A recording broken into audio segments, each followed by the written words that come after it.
we used to have technology viruses, but today we are starting to see, the biological viruses that are becoming more and more prevalent. And what we are seeing is that, the pandemics have been there for the last 3,000 years. Even the last pandemic wasn't as, the impact wasn't intensive compared to this recent pandemic. Partly because over the last 10 years, technology has enabled people to travel more, intensively. We see a lot more people traveling, and we're starting to see the transmission is more, much more faster.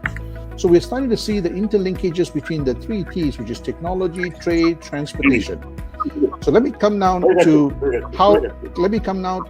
the COVID impact directly, which is, COVID has got four major impact on the global economy. The first one, as I mentioned earlier, is that technology is integrating global supply chains.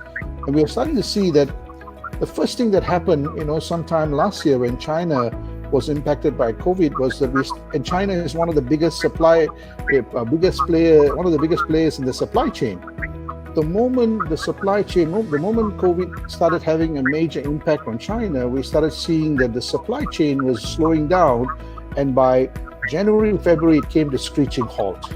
And clearly we saw that, many of the firms across the board, across the globe, started, having difficulty getting their supplies, and we're starting to see that now, because of the transmission and interlinkages between the supply chain, we started seeing that the supply was starting to have an adverse impact across the globe.